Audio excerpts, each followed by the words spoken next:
All right, let's dive straight into our in-depth analysis. Joining us, as I mentioned, Sunil Gavaskar, Harbhajan Singh and Maninder Singh. We'll start with Sunny Bhai. Sunny Bhai, I was just listening to one of the stalwarts of the game, Dale Steyn, and he was asked this question, can New Zealand upset India? He said no. My simple answer is no. This Indian team is too good. They cannot be beaten in the form that they are showing at the moment. My question to you is it as simple and straightforward as that? No, not at all. Not the final, never. Yes, I think it will be a bit of a nervous time for New Zealand because it's their first final in this format. So it might be just a little bit of an issue, a little bit of nervousness over there. Also, a nervousness in front of, playing in front of, so many 100,000 and maybe more supporters, India supporters. So it's not going to be easy. But look, the final can change. Any T20 game can change in a matter of 1 over while batting and 1 over while bowling. And New Zealand is aware of that. New Zealand, with the confidence that they've had, having won the semi-final against a much fancy South Africa team in such a convincing manner, in such an easy manner, they'll be pretty high on confidence.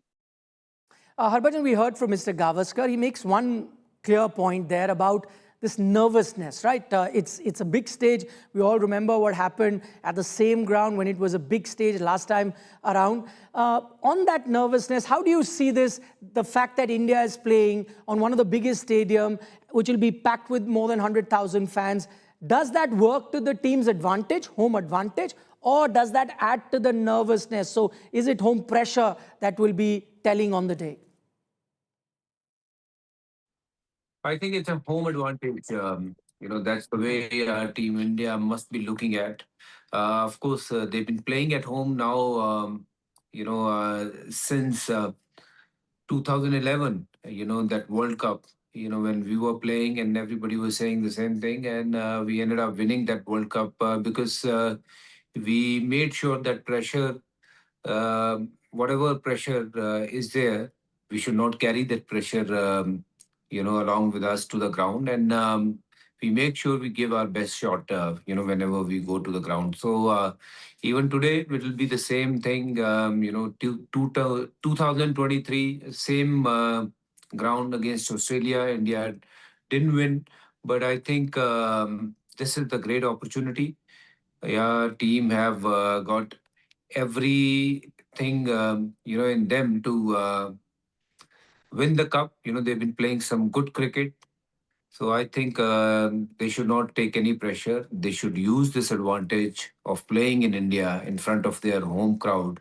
That's the biggest thing. So I believe India is ready.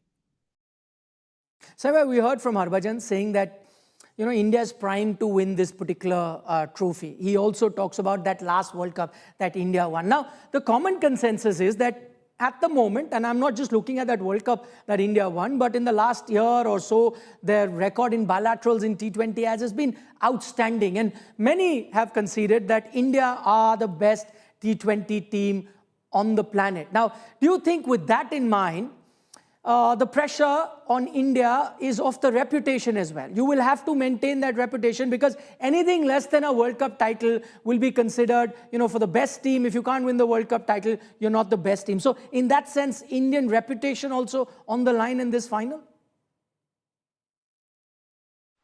Well, they've had the World Cup. They've had this World Cup. They are the defending champions, so they've had the World Cup. And look, anybody can have a bad game. India had a bad game against South Africa, losing by 76 runs. And I think the way they picked themselves up to come back in the next few games, that actually is telling you of the determination that this team has, not to let a setback affect them. And I think that is going to stand them in good stead in this final. So there will be moments. There will be times in this 40 overs game where New Zealand will look as if they are on top. And how you pull them back is going to be the key. The Indian team, the reason why they are called the best T20 team in the game is because they know they've seen such situations and they've pulled themselves out of this situation and got back on top. So one can understand why the Indian team is called the best T20 team of the game today.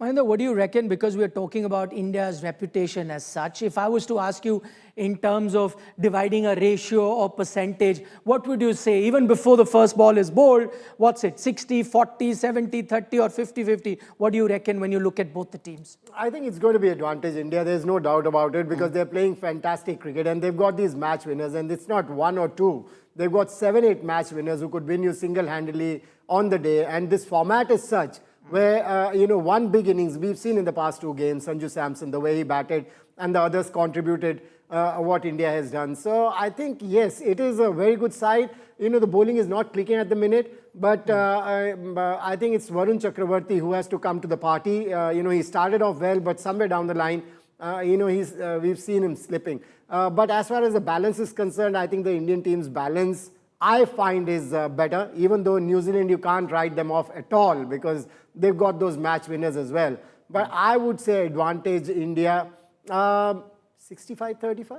65-35. That's very good. I mean, as an Indian fan, I'll take that. Brings a lot of relief as well. You start as the overwhelming favourite in a sport, and especially the format where margins are so narrow overall. Harbhajan, the one other thing that we're picking up when it comes to the venue today, that it's a mixed soil pitch, it's a hybrid pitch. What experts tell us that this is going to have plenty of runs, a high-scoring pitch in general. Now, once we know it's a high-scoring pitch, and if it plays to the reputation that many are saying it will carry, who do you think is in a more advantageous position? Who do you think is more suited to exploit these conditions, India or New Zealand? India just played a very high-scoring game at Mumbai against England. Of course, it's going to suit Indian batting line more. I think India have more batters who can do the damage. If we compare the Indian batters with the New Zealanders, I think India have got all the aspects covered, whether bowling, batting, or fielding. In Team India was a better fielding side against England as well. So I think, looking at this wicket, what people are talking about, hearing news that it'll be another high-scoring game, I think Team India needs to just make sure that they play the best game what they played against England, even though the bowling needs to be little rectified there. And of course, if they do so, I'm sure Team India will win today.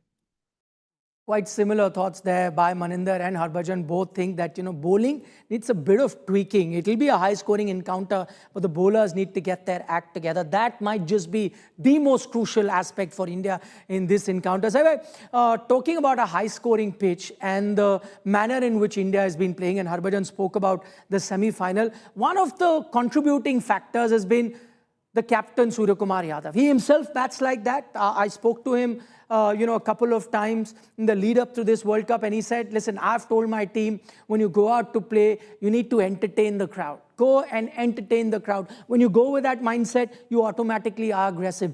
So from the point of view of an Indian captain, big day coming up for Suryakumar Yadav as well, because we talk about that 2023 final. He was part of that 11, doesn't have great memories, could not contribute that day, this particular moment gives him a chance for redemption. Suryakumar Yadav, make or break for him, you'd say? Big day indeed. I mean, big day for everybody, but big day for the skipper, because at the end of the day, he's the one who goes to receive the trophy. He will be the most photographed person if he receives the trophy. Everybody else, when the team gathers together after the presentation ceremony is done, and then everybody gathers together, they're pulling each other's leg. They may be splashing, water on each other. I can't say champagne in Ahmedabad, of course, but splashing some water on each other, or maybe some soft drink on each other. But the most photographed man is going to be Suryakumar Yadav. So it is a huge day for Suryakumar Yadav.